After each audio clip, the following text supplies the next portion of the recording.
Guys अस्सलाम वालेकुम, कैसे हैं आप लोग? खैरियत से? अच्छा, मैंने आपको कुछ चीज़ें जो ऑडियो में बताई थी ना, थोड़ा-सा मैं आपको विजुअलाइज़ करके बताता हूँ कि ट्रेजर फ़न पे कितना फ़न है। मैं आपको वो फ़न दिखाना चाह रहा हूँ।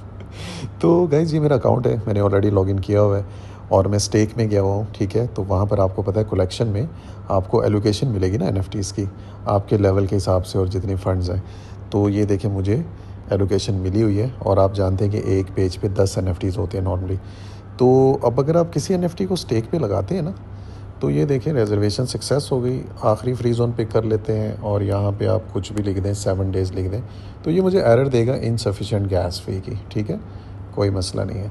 गैस फ़ी कितनी है? 150,000 TUFT, ठीक है? और एक TUFT है 0.004 का। अगर आपको नहीं पता तो आप होम पेज पे जाएंगे, गेट TUFT का बटन है, वहाँ पे आपको प्राइस नज़र आ जाएगी। तो 0.004 और इधर मैं कितने TUFT पे कर रहा हूँ? 150,000। सो 150,000 ये मैंने कैलकुलेट करके रखा हुआ है। ये $600 बनते हैं गाइस।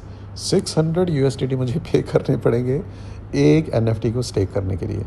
और मेरे पास आप अंदाज़ा करें कितने NFTs हैं, मतलब 41 पेजेस तक मेरे पास NFTs हैं। एक पेज पर 10 NFTs, 400 NFTs हो गए।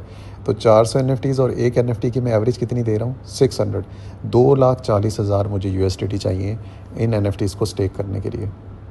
ये वो फ़न है जो कि आपने ना देखना है और उससे जितना आप मतलब बच सकते हैं आपने बचना है। ठीक है? तो आप लोगों ने इस पैक की लिस्टिंग का वेट करना है गाइस। जब तक अकाउंट की माइग्रेशन नहीं होती, एसेट्स अनलॉक नहीं होते, हमने किसी किस्म की एक्टिविटी में पार्टिसिपेट नहीं करना, अदरवाइज़ ये फ़न आपको बहुत महंगा पड़ सकता है। ठीक है?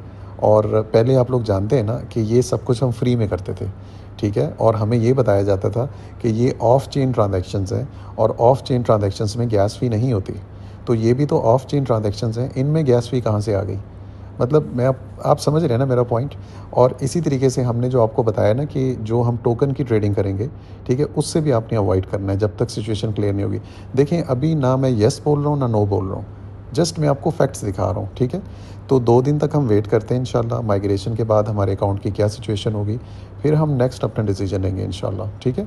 तो हमने देखिए मेहनत करके एक अकाउंट बिल्ड किया है, हम इतनी जल्दी गिव अप नहीं करेंगे। अभी भी सिस्टम के साथ खड़े हैं, लेकिन उस वक्त तक खड़े हैं जब तक सिस्टम हमें सपोर्ट कर रहा है, ठीक है? अब अगर नए-नए तरीक़ों से इस तरह की चीज़ें आएँगी तो ये चीज़ एक आम बंदा तो अफ़ोर्ड नहीं कर सकता। आपके अकाउंट में ज़ाहिर है सिचुएशन डिफरेंट होगी, ठीक है? ये लेवल के हिसाब से सिचुएशन डिफरेंट है, लेकिन मैं लीडर्स के पर्सपेक्टिव से बता रहा हूँ कि ये भी आपको फेस करना पड़ सकता है। तो होपफुली आपको सिचुएशन क्लियर हुई होगी, तो वेट करें काइंडली। इसी वजह से मैंने लास्ट मैसेज में भी बताया था कि जब तक चीज़ें नॉर्मल नहीं होती, हम प्रॉपर कॉस्ट बेनिफिट एनालिसिस नहीं कर लेते, उस वक्त तक हम कोई डिसीजन नहीं लेंगे and we will simply stay as we are right now, ठीक है? तो thank you for watching the video. तो मैंने सोचा थोड़ा सा आपको दिखा देता हूँ। जज़ाकल्लाह।